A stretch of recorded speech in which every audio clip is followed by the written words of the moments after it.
Good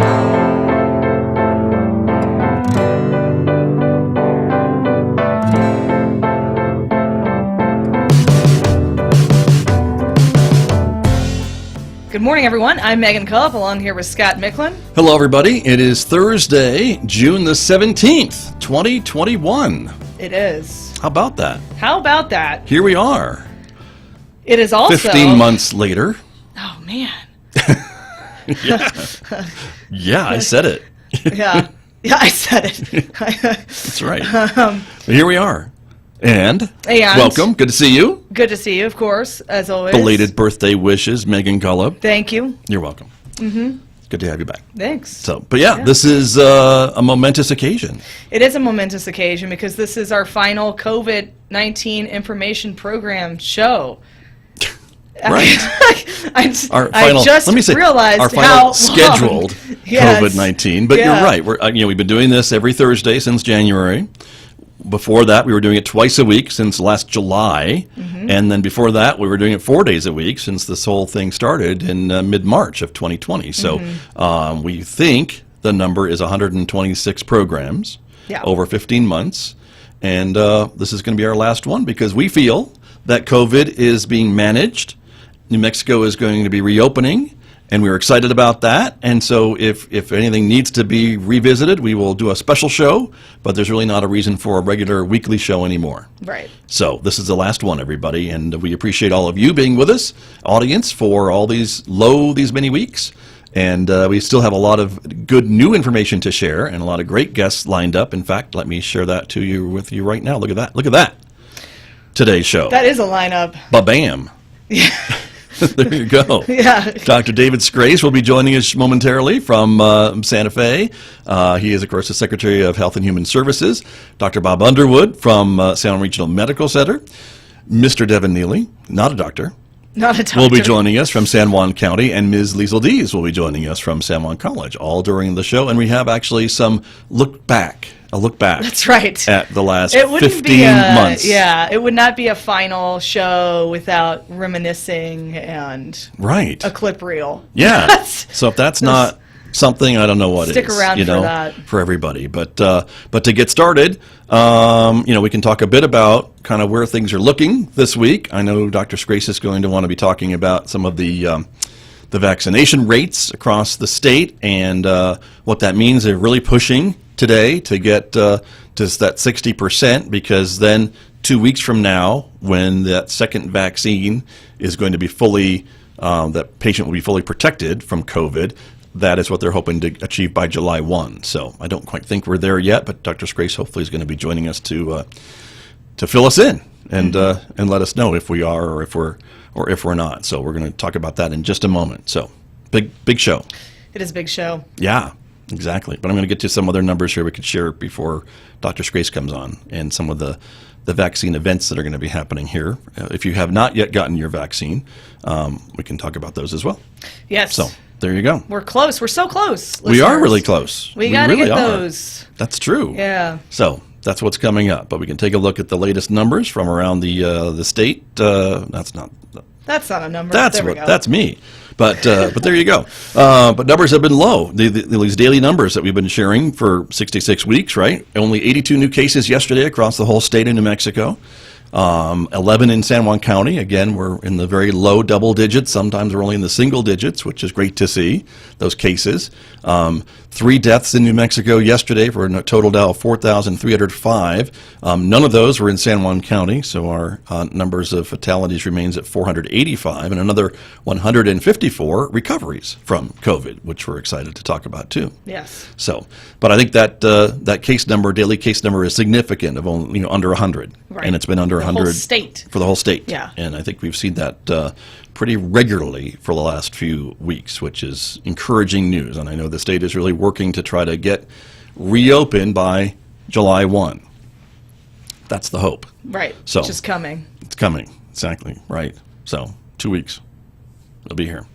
In the Navajo Nation, again, those numbers, 3 additional cases yesterday, 30,936. 1 additional death across the Navajo Nation for a total now of 1,341. So that's where their numbers are. And again, those cases, their numbers have been pretty low as well these last few weeks, which is good to see. Yeah. So we're heading in the right direction. We really are. So that's good. The watch list that we check on every week, of course. No really new, I don't think, companies that were added from last time. Citizens Bank still with 3 rapid responses. We've talked about Piedra Vista High School with 2. Nobody's been closed down, by the state, but of course they are still tracking COVID positive cases in these businesses and things along that line. So that is the State Environment Department that's doing that. And then here's the Johns Hopkins list. Yeah. So United States confirmed cases are now, they've switched this map around a bit, I'm just noticing. Can you see it? Are you noticing that? I'm not, but Okay. I'm not having to read it. You Okay. are, so I'm sorry that you Bright have to red. do that. Okay. Are now at 177,120. I'm sorry. That's 177 million. Thank you. 120,609. Got Right. it. Nailed it. And then that's United States confirmed cases. The United States confirmed deaths are now at 600,656, which, did you know, Scott, Yes. that every year, give or take a couple thousand, the death toll for all cancers combined for people in the United States is roughly 599,000. So COVID alone has now taken more lives than the usual death toll for all cancers in any given year. Not Just- good. But yeah, thanks just for that. to put that in perspective. Right. Not good. Yeah, No. But thank you for sharing that. right. But I guess the good news, if there is any from that, is that the rate of cases and deaths is going down. Right. And so we hope that eventually those graphs will be close to 0 or at 0, ideally. That would be really nice. Right. And you can see kind of they're trending that way. As I mentioned last week, as I gravitate towards the graphs. Good save. Yeah, learned that. So Learned that. there you go. Live. But that is what things are looking like on the map this week. Let's talk about some other things as we're waiting for Dr. Scrace to join us, which should be any moment. We'll see, right? But let's talk about the vaccine numbers. I'm sure he'll want to mention those too, but we have them ready to display as well to everyone. There they are, updated yesterday. The state is now at 58.7%. So close to that 60, right? Yeah. Oy. But we're not there yet, and so that's the reason for the push. That's the reason that we've been hearing a lot about the vaccines. There are new incentives to get your vaccine if you have not already Pretty gotten crazy incentive. vaccine. in That's fact. true. Yeah. But there you can see it. You've got 67.7% with at least one dose is the other part of that graph, and we can see the other number, the 15,808 folks over age 12 to 16, that have now gotten at least 1 or 2 of their shots. So that's important, I think, to note as well as we talk about moving towards that 60%. That was the magic number, if you will, that the governor and the state health officials said would be enough to get us out of these restrictions. And Yes. we all know the state's in turquoise, and that's the plan, right? If we can get to 60% by July 1, the colors go away. Right. And presumably the restrictions go away. Right. We've seen other states opening up. I think New York, California are some of the bigger ones Right. that have opened up this last week. Here we are with San Juan County. We're above 60%. Go us. Go us. 61.2. That's right. So we're already have met that goal We have. for the state, and so And that's what's completed series. Correct. So that'll just keep growing because right. 74.7% have at least one shot. sure. So when they go back and get their second, we'll be at 74.7 fully vaccinated. We hope. So hope. that's important, but that's wonderful. So we're great to see that. And then moving on with some of these incentives, right? So this is what we've been hearing about this week, right? $100 going out the door if you get your shot. That's pretty phenomenal. Right. I mean, whatever gets them coming through the door, but I'm sure that all of us in the 68% category are like, wait a second. that wasn't what happened with me. Right. But the vaccination itself was enough for me. Right. So. I think that's true. I mean, it's a bit controversial. Other states are doing it. Sure. And it's a popular. I mean, they've used this for many other things too in the past. Right. Yeah. But I know, some folks are saying, gee, what if, what if we had gotten, we got our shots back in months ago? Where was our $100? Yeah. Kind of a thing. Some people are saying that, but that's okay. It is, whatever gets us to that threshold, again, to make it safer for everyone, even the folks, and I think we sometimes forget that there are folks who maybe because of health conditions or whatever cannot maybe get the vaccine and are left at risk. And so that's why the rest of us, I think, have to kind of do it for the community as a whole. Or wait. Exactly.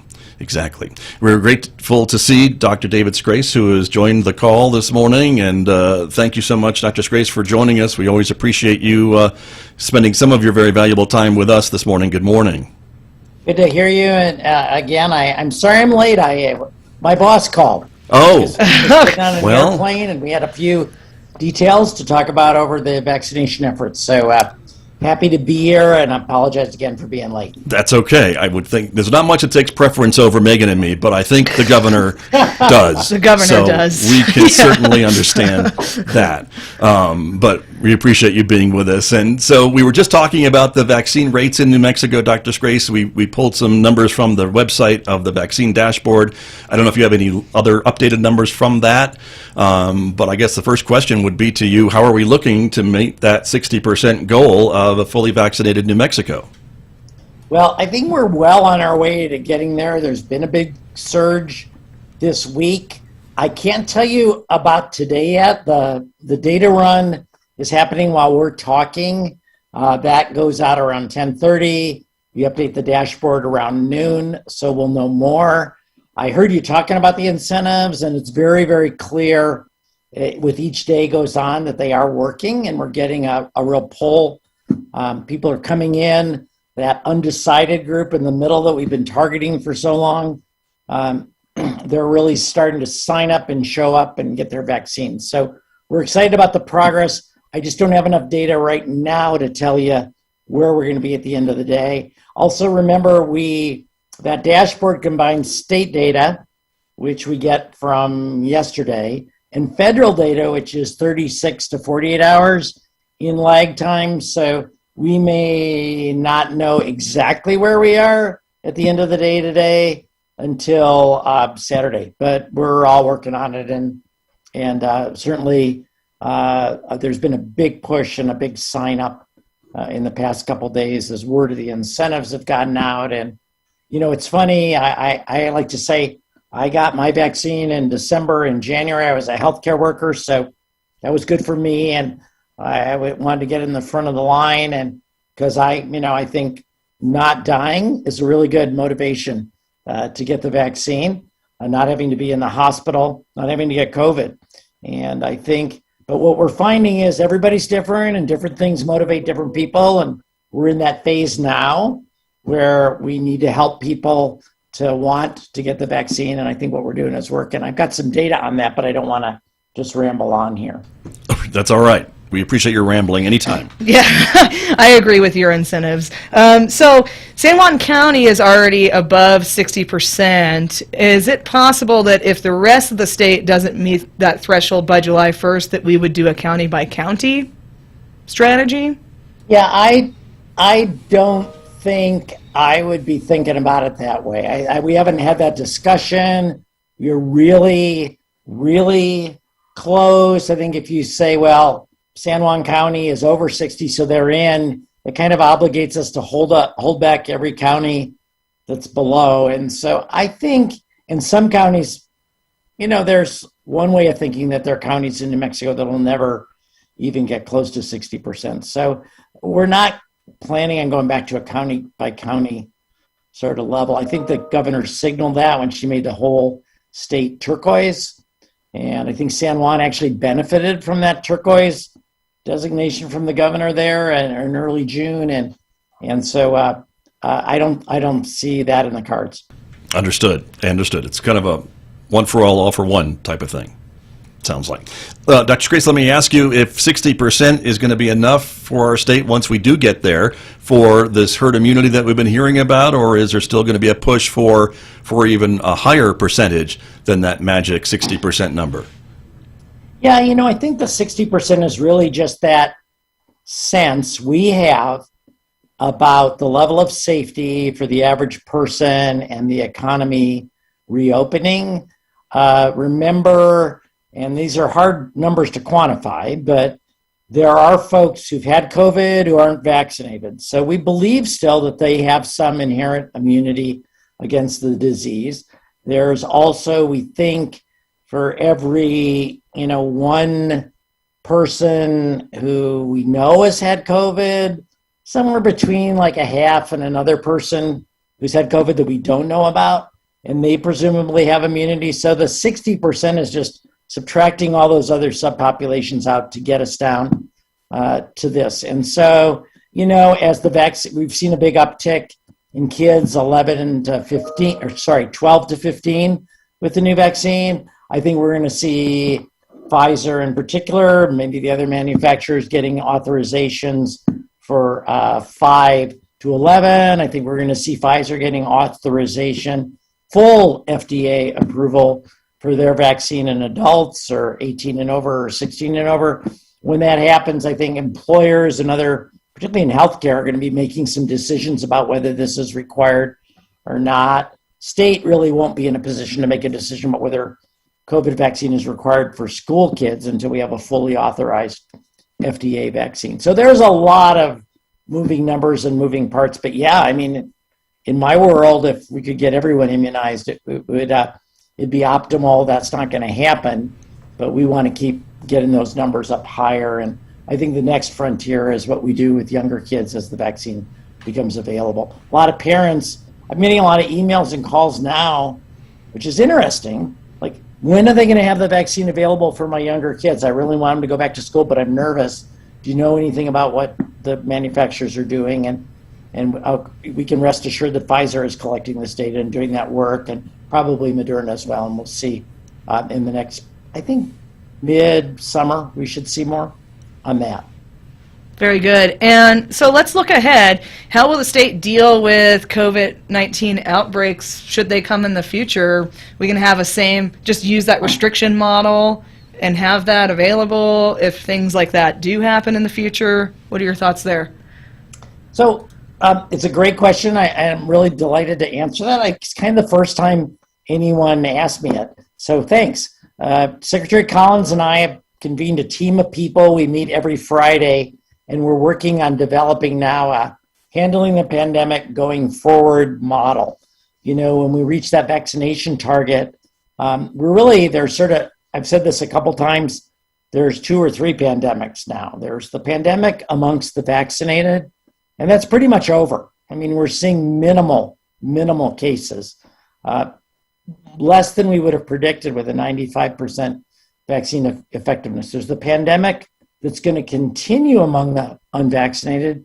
We anticipate, we're not sure, but we anticipate that the Delta variant that sort of completely took over the Southern Asian, subcontinent, and that spread more rapidly than any other variant since we've had the pandemic. We think that'll be here. We think that will grow. For your listeners, if you're one of those people at home who has only had one vaccine and you heard, it's 75% is effective with one vaccine, 95 with 2, I'll just live with the 75%. Hear this. The Delta variant actually, the vaccine that you have in you now, 1 dose is only 33% effective, 2 doses almost 90% effective. That's the variant that's coming through town here in the next couple months, certainly by the end of the summer. And we think that should be compelling evidence for anybody who just got that one shot. Maybe you had a fever and you're achy, didn't want to go through it again. Even if it was months ago, not too late to get that second shot. So I think our pandemic efforts are going to get much more focused. They're going to be focused on outbreaks. We're starting to see that now. Lots of family units where nobody got the vaccine. They all get together for an event, and then next week 60% of them are sick. I think we're going to see more and more like that, and I think the state will start turning its efforts, although we don't have the plan just yet. I think we'll start turning our efforts to, where we see those outbreaks, going in with focused testing efforts, focused vaccination efforts, and the like. But it's going to be a pandemic among the unvaccinated, which can never get quite as big because, we've gotten 60% of people vaccinated here very soon. Very good. Well, Dr. Scrace, we always appreciate you being with us this morning. Thank you very much. This is our last regularly scheduled program devoted to COVID-19, as we hope that we are moving out of this, but we certainly hope that we might be able to reach out to you if conditions warrant in the future. Again, we've always appreciated your time. You spent a lot of it with us throughout the course of this whole pandemic, and so on behalf of all of us here in Northwest New Mexico, thank you for talking to us. And everybody listening, if you don't have that second shot, get it. And if you don't have any shots, get them. There you go. There you go. They are available, Yes. and I know the state is making every effort to get them in the arms of folks, especially this week. And they're free, and they will be, we believe, excellent protection against the Delta variant, which is now rapidly increasing in our state, in our country, and soon in our state. So thanks. You guys have a great day. Thank you, sir. Very You too. concerning, and appreciate your time. That's Dr. David Scrace, of course, from the New Mexico Health and Human Services Department, joining us live from his home. He's been on numerous times. We appreciate that. We do appreciate that, and there you go. Yeah, warnings about the Delta variant. That's really important to hear. So glad that I have 2 shots. Right. So no kidding. No kidding. Exactly. And as he said, not dying is a great incentive to get the shot. That is. Yeah, and not infecting your neighbors and friends and family. Right. Well, let's go to our next guest. Yes, I believe it's Doc. Standing by. Doc Underwood. Dr. Robert Underwood from San Juan Regional Medical Center should be the person on the phone. Good morning. That is accurate. I am here. There you go. Megan, how are you? We are doing well this morning, Doctor. Thank you for being with us. Thank you for joining us again to maybe give us what we hope is maybe the last update from the hospital with COVID patients and things along that line. I'm hoping that patient numbers haven't been that high the last few weeks, but please correct me if I'm wrong. They have been trending down over the last couple of weeks, yes. I will say that of the hospitals in the entire state of New Mexico, there have been some days where we have had more COVID patients than any other hospital in the state, which includes University of New Mexico and some of the big hospitals in the Albuquerque area. As of this morning, we have 15 COVID positive patients in our hospital. 3 of them are intubated in our ICU. So definitely, well, that's definitely not the cheeriest of news. But what a difference from the height of that those is numbers, trending right? downward. Yeah. And do you guys still have, you converted, I believe, it was either 4 or 5 to a COVID wing. Is that still the case? So, no, we don't have a COVID-dedicated unit anymore. We don't have the need for that. As you said, when the volumes were really, really high, we actually had a full floor and half of another floor that were all converted just for COVID patients, including our ICU. And we turned a unit that is normally an intermediate care unit into another ICU for non-COVID ICU patients. So we are definitely decompressed from that level that we were at, especially looking back to January and February timeframe.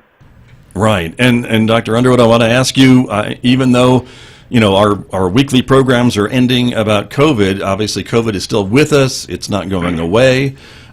We hope it minimizes, and we don't have to talk about it as much, but I want to make sure the audience understands that the hospital's commitment to treating COVID patients is not ending. Your COVID to Home program, I think, has been very effective in helping folks deal with COVID, and all those efforts will be continuing. Isn't that true?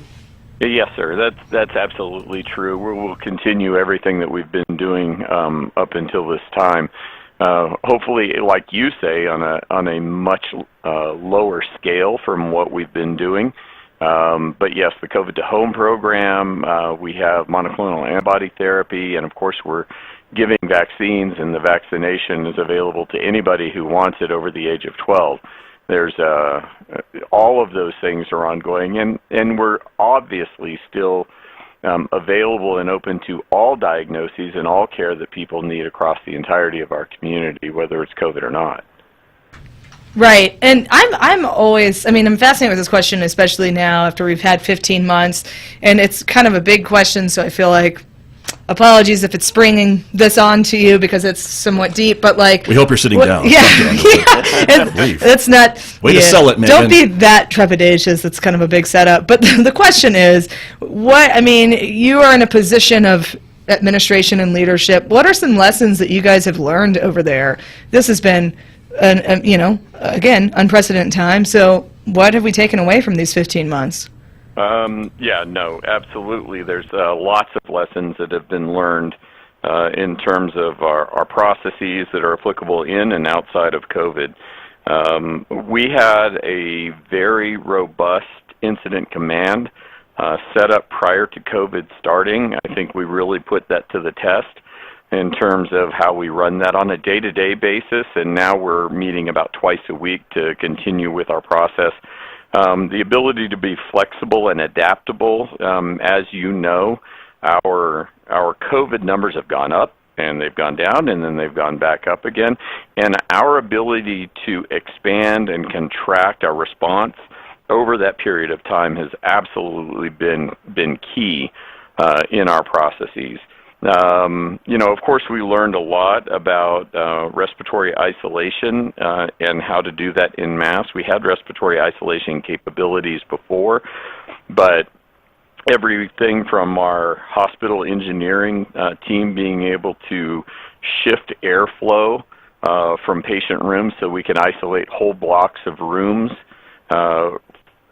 so that we're keeping the infection exiting and going through the filtration system rather than potentially having that air, which may be contaminated, going into a room where it wasn't contaminated. I mean, just to be able to do those kinds of things rapidly has been key. We have found that relying on our community has been absolutely huge. The ability to expand, a great example of this was over a weekend we had to adapt our oxygen delivery system.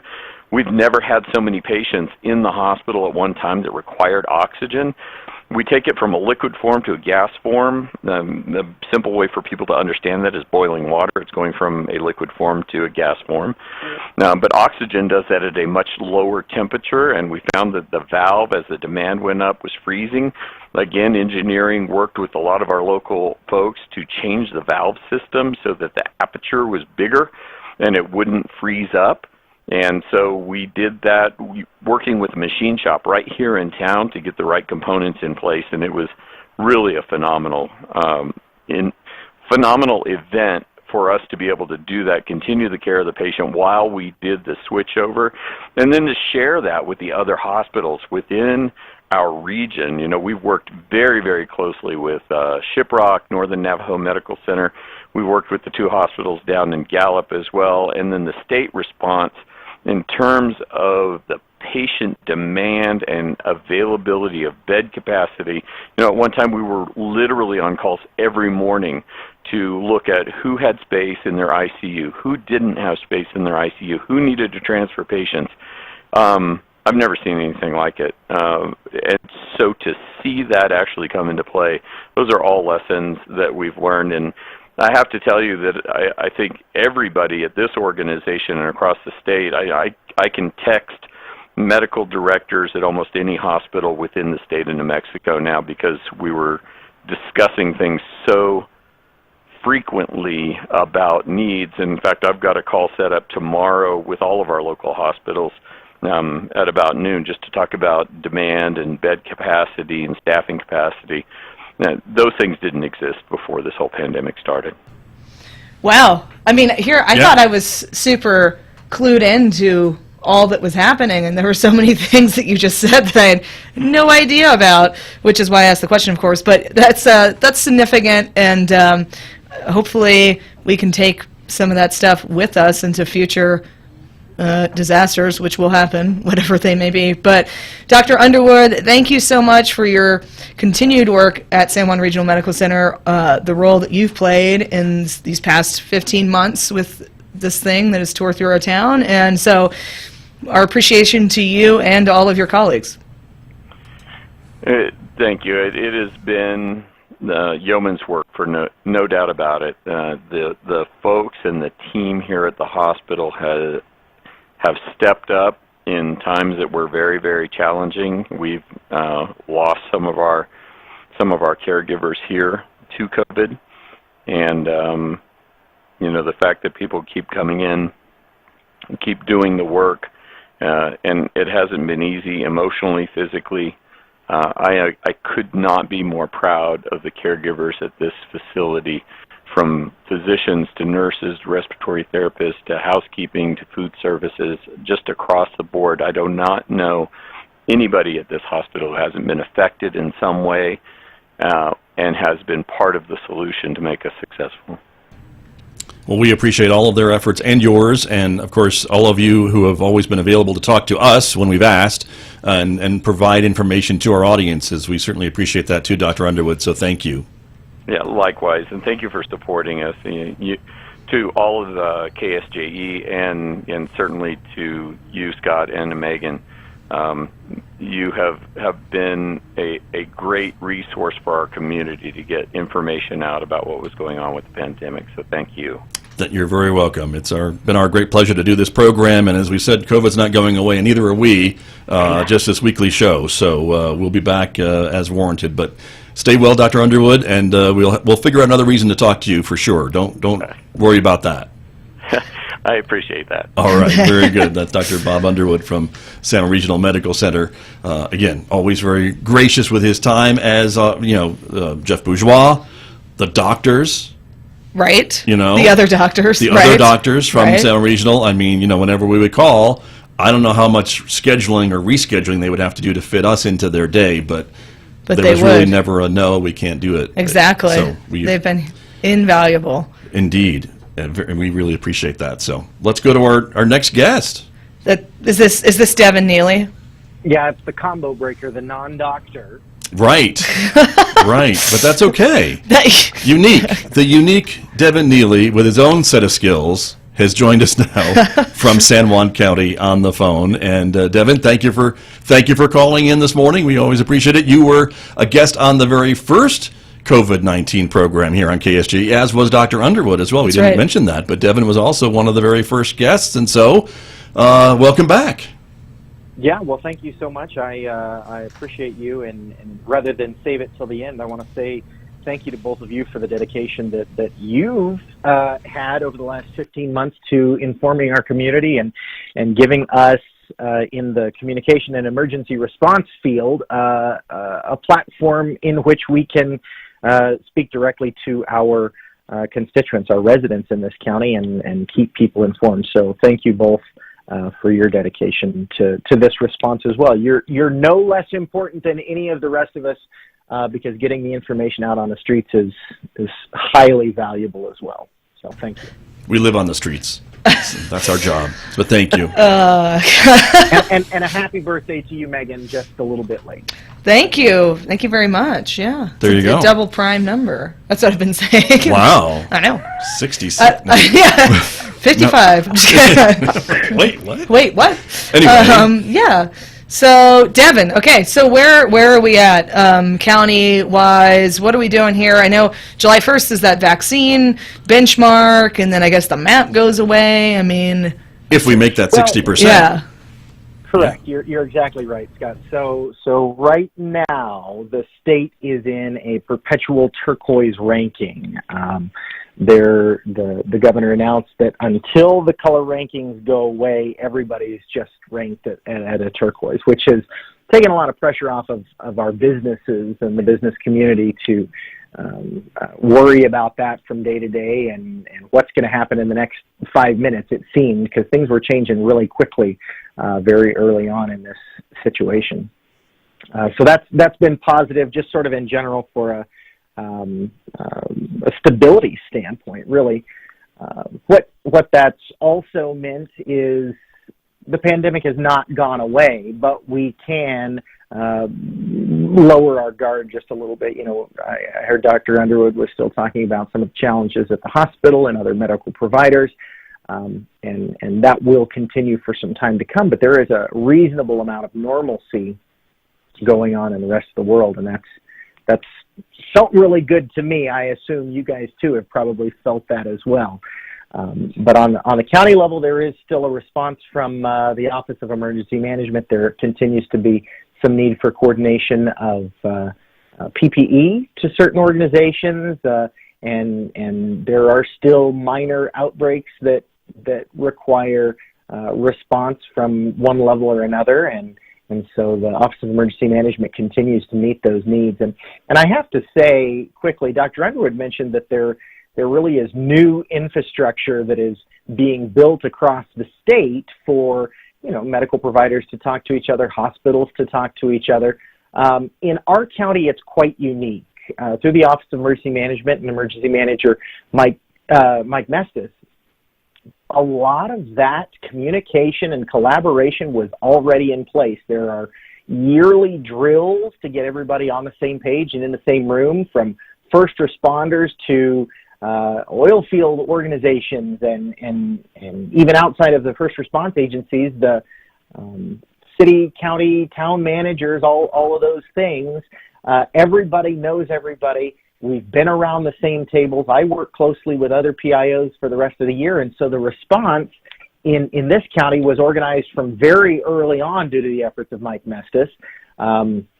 We were meeting in late 2019 and early 2020 to prepare for this because Mike already had eyes on it, and so we were very lucky to have those sorts of infrastructures already in place. That's great, and we certainly appreciate his efforts and your efforts and all the folks who've been working together to really coordinate the response. And I did want to mention, again, the vaccine clinics that we hear about, Devin Neely, those are going to continue, I would imagine, throughout the county. Again, as Dr. Scrace mentioned, I think anyone who wants a vaccine will be able to get a vaccine for free as we move forward, again, to try to get that 60%, maybe up to 70, 80%, correct? Correct, yeah. Over 60% today, 61 point something. I don't recall the point right now, but the big deal is we're over 60% in San Juan County, and that's right. Great work. And it is valuable to point out that by zip code, there is still a lot of work to be done in the city proper, City of Aztec, City of Bloomfield, City of Farmington. Those zip codes still have a lower rate than some of the outlying areas in the county, which is strange and fascinating. San Juan County hosted a shot clinic just yesterday morning, and we had 50 people lined up waiting to get their Johnson & Johnson and their $100 bill yesterday, an hour before the clinic started. And I think that's caught the DOH off guard. There has been sort of a plateau. At this point in the county, we have more doses available than we have arms. And so this surge this week of getting folks vaccinated has been welcomed by the DOH. And like I said, I think they got caught a little off guard yesterday with the line that they had of folks that were ready. It's also valuable to point out that the DOH is not handing out $100 bills after your shots. You have to fill out a little piece of paper, and they send you a gift card in the mail in 3 to 4 weeks. I think in the Albuquerque metro area, they are handing out gift cards on site. But in our area, you have to fill out the piece of paper, and then you'll get your gift card for $100 in the mail in a couple of weeks. But either way, you're vaccinated. That's right. There you go. Exactly. Very true. Exactly. That in of itself, the gift card is just bonus. Yes. Well, Devin, thank you for all of your hard work over at the county with all of your colleagues, for coming on the show numerous times, supporting us numerous times, and I mean, we'll talk to you again in some way, shape, or form. We can't keep you away. Can't. Oh, yeah, you're stuck with me. I'm so sorry.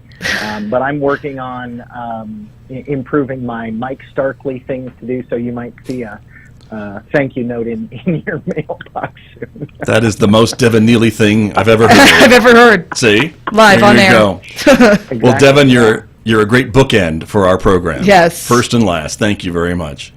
I'm very glad that we can call this the end. Yes, we are too, in a weird way. So yes, I hear what you're saying. Thank you very much. That's Devin Neely, of course, Public Relations Manager with San Juan County, our guest here on KSJE. And I think it's time to kind of do a little retrospective, Megan. We can do a look back. Yeah, we can do a look back. In review, 15 months in review. 15 months in the blink of an eye. Yeah. And just everybody, watch how young we were at the beginning. So young, so full of promise. That's right. Yeah. There they were, exactly.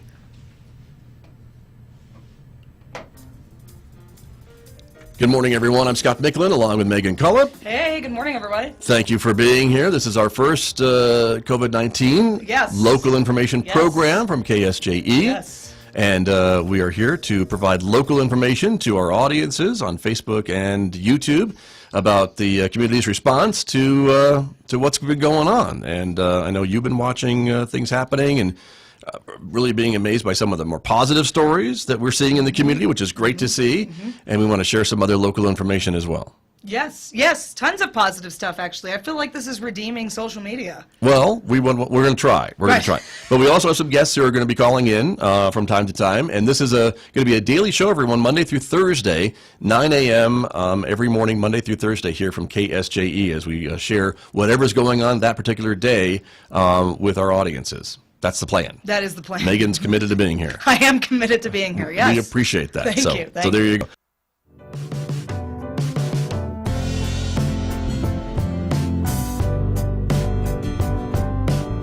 The people in the nursing homes and assisted living, they're pretty much confined to their rooms. And so we thought they've got to be getting as bored as we are. And we know we can't go into the nursing homes right now. So what we decided to do is we are going to, that was all the casting, we are going to put on just take some birds out, be outside of the nursing home, outside of the residents' windows, and we'll be probably on Zoom or some other type of app where they can hear us on their phone. They can see us we'll be right up at the windows, and we'll bring out some birds and talk about those birds. And we're not charging anything for it. It's just something to kind of help them to, give them something to do. And it helps our birds because when we're not active in our programs, then our birds, they're trained to do certain things on the programs. And so they need to constantly be handled, and it helps them to maintain the training that they have.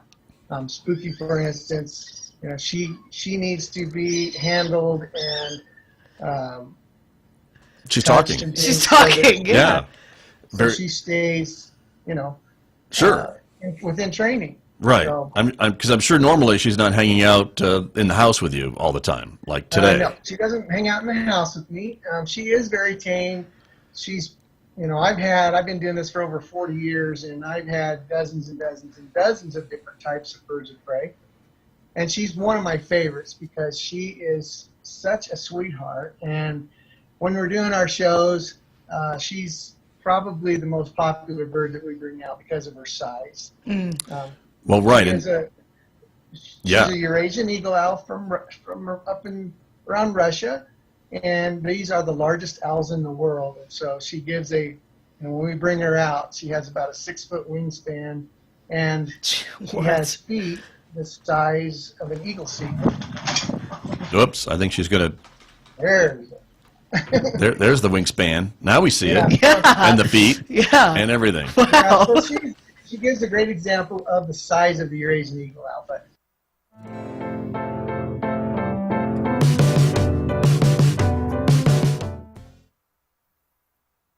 Well, all right. So, there Thank you you go. for sharing. Apparently, you've missed a llama story on the Today Show. Shut up. So I you'll thought I was have to really go do keeping- some homework on that. Oh my goodness. And I'm But supposed to thank be the you for llama sharing, person. everyone. I'll have that for you tomorrow, listeners. Stay tuned.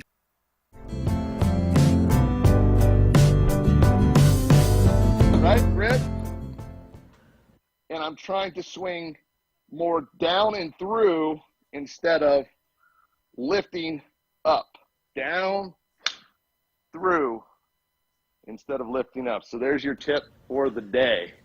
There you go. Down and through instead of trying to lift the golf ball in the air. If you're trying to lift it in the air, you're going to have the Scott Michlin dribble problems off the tee. Story of my life. Michlin dribble. That's what we call it on the course. It's documented. It's documented as the Michlin McDribble. Thank you. Yeah. Oh my So- God! Where is the show going today? The McDribble. Oh my goodness. Okay, wait. Okay, so Okay. Tom, this was an example of these videos that you're producing, right? So For the kids. I did produce. I produced about 40 videos that are on YouTube. Our YouTube San Juan County, the First Tee San Juan County YouTube page. But now what we're doing is we're doing 15 to 20 minute videos that are part of our virtual online classes that no one's able to see unless you sign up for the virtual class. So I'll have 6 videos which not only show basics of putting and chipping and pitching in full swing, but we're out on the golf course and we're showing how to use life skills out on the golf course and core values such as courtesy and responsibility, sportsmanship. Now we can't shake hands anymore and say good game. We've got to come up with different kind of social distancing rules as far as air high fives and air knuckles and Nice. that sort of thing. I love it. That could work. So how do I sign up for this class if I'm signing up? Where do I go? If you go to our website, it is screaming at you on our homepage. It's absolutely the first big slide. It says virtual online classes. Okay. Just click on learn more and register button, and it will what? Back up. Sorry, my wife's out here telling me to back up. Oh, there you go. Okay. Yeah. Staring at my. We probably should have said that. Thank you, well. Mrs. Yost. Yes. So we can Yeah. sign up online for the virtual classes, which was an example of what you just did.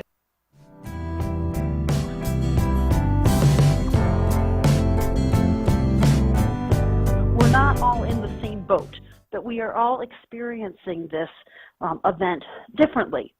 For some people, it's quiet and calm and they're working from home and life hasn't changed. For other people, it has changed dramatically, and there are needs and concerns. And, we know that not everyone is going to hop out and go volunteer. We don't want everyone going out, right? We're supposed to stay at home. But there are essential services and there Right. are things that people may need at this time that perhaps you are the one whose boat is steady enough that you can help on something. That's a great way to put that, Liesl Dees, as always. Yes. So, yeah, great. And I was going to leave you with a song. Can I do that, Scott? Yes, please. Especially if it's what I think it is. Oh, well, It is. okay. Yes. Like many people, my household enjoys music from live streaming that comes from artists. So there's a folk punk band that is called AJJ. How does that work? Yeah. Oh, my goodness. Scott has I a very just- quizzical face on right now. Yeah, you just blew my mind. Maybe I should play it on Saturday, Scott. Maybe. Okay, I'm with you. Now you've got me. You had me at yeah, Folk and punk. folk. So in a house concert this past week, we had a throwback to our preschool days when he started singing, "The less we get together, the less we get together, the healthier we'll be." And then my favorite part is, "'Cause your friends are my friends and my friends are your friends, the less we get together, the healthier we'll be." Wow. We need to just acknowledge Liesl's courage right now, I I think. know. I don't know how Gosh. many copyright hits we're going to get Yeah, from that, Liesl yeah. Dees. But You're going I to shut can't us down, Liesl. I can't wait. Wow, yeah. Man, Thank you for sharing truly that. a public service right there. I believe so. Yeah. There you go. And if we made you laugh and made your day a little brighter, there you go. And there you go, Liesl Dees, friend of the show. And here they are. All of the COVID-19 community information programs, they are forever ensconced on the YouTube, Facebook, and most recently Twitter. The count is 126. 126. That's what our tech guy, Scott Duran, said, right? That's right. Yeah. So there you go. But there's everybody, all of the guests, all of the shows. We couldn't have done it without you, everyone. So thank you. And we have Liesl Dees. We want to talk to her, and we have technical difficulties. What if we just put her on my cell phone?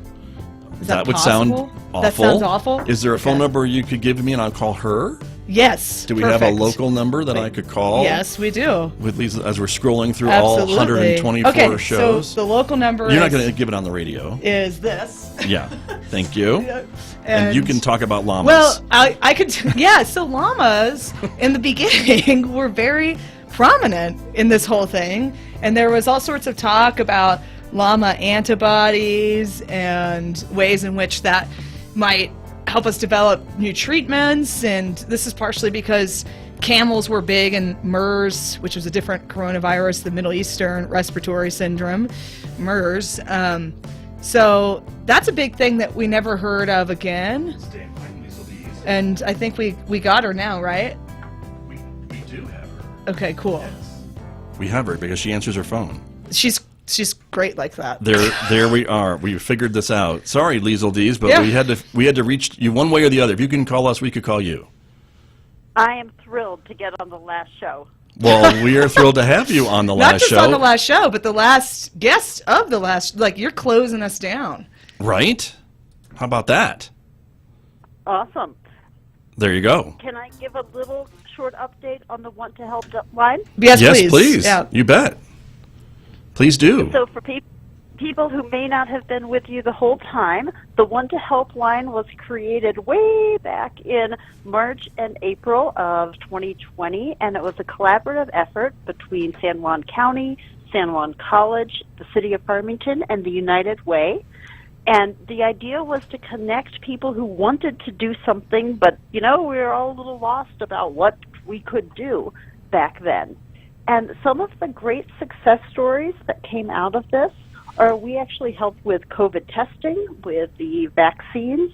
Early on, we did a food drive, and lots of great people who looked for ways to help others during this time. And I just want to do a shout-out to anyone who volunteered through that, and being grateful for what we saw in the community. No kidding. It really filled in a lot of gaps, I know, for folks who were trying to figure out what we could do when we were all, locked at home, stayed at home, not going out. Folks really wanted to help others, and so that Want to Help line really did fill that gap. And we were very grateful to have that opportunity. And thank you all for helping us promote it and to share with others. Highly grateful.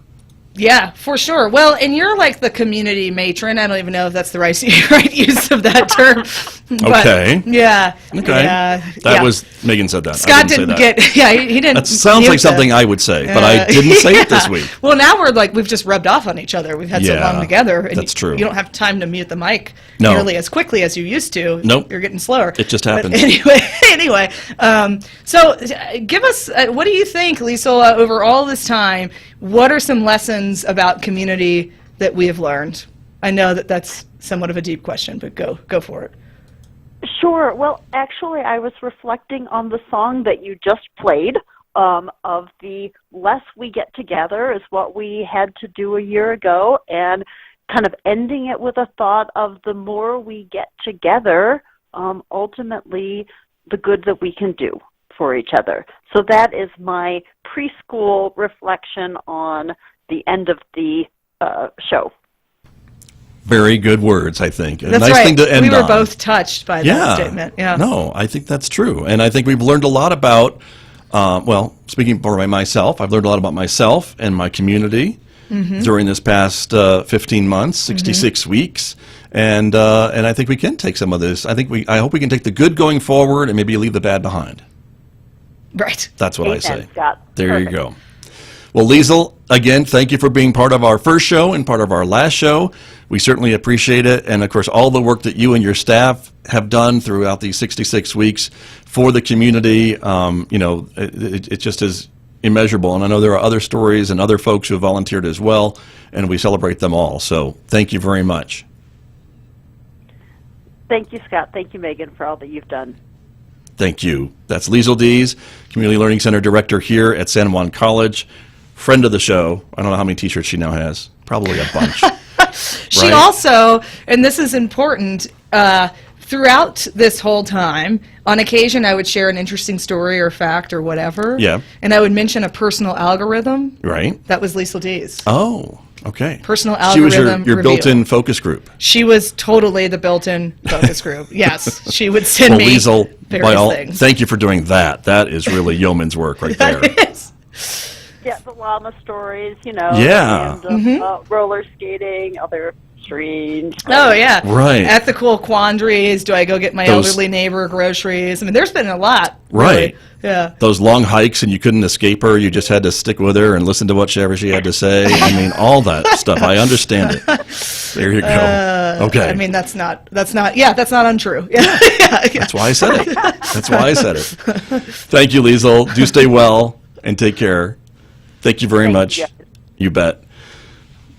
Great show. Man. What about, 66 weeks worth? And I again, know. thanks to all the guests. I've said it before. Thank you to all the viewers and listeners. Thank you very much. I mean, again, the reason we did this below these many weeks ago was, to put it on social media, but also to make sure we had it on the radio. Yes. So folks in the community didn't have access to social media, didn't do social media. Yes. We still wanted to get this information out because a lot of our partners, who we even had on today, Dr. Scrace, the hospital, the college, Devin Neely with the county, the emergency management, they're all posting to their social media pages, but if you don't have social media, how do you get that information? And so we hope we were able to kind of fill the gap a little bit by getting the information out over the radio so that everybody could access it. That's right. So this will be aired on the radio at roughly 5:06 p.m. Tonight? Tonight. That's right. And it's been real. I was telling you, I was like a little emotional about this morning. Well. It's like, totally celebratory that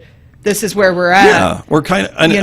I hear you. I think it's a celebration that COVID has gotten to a point where we can no longer We can back we don't have off. to do this show Yeah. every week. But it's a little sad that we don't have to do the show every week because it's been kind of been the real. highlight of my week to get a little Meganism every once in a while Well. and hear a little something. Yeah, Positive well, and then- reinforcement. that's right. From And time to time, llama news, whatever. whatever it may be. Yeah, various newses. But and then for a long period of time, it was like we only saw each other. That's true. Like, We were the reason to come into work Yeah. every week. So so that the was only nice. other human beings that we saw. Yeah, So that anyway, was we nice. hope that we've added value to your life, everyone, and information from the local sources that matter.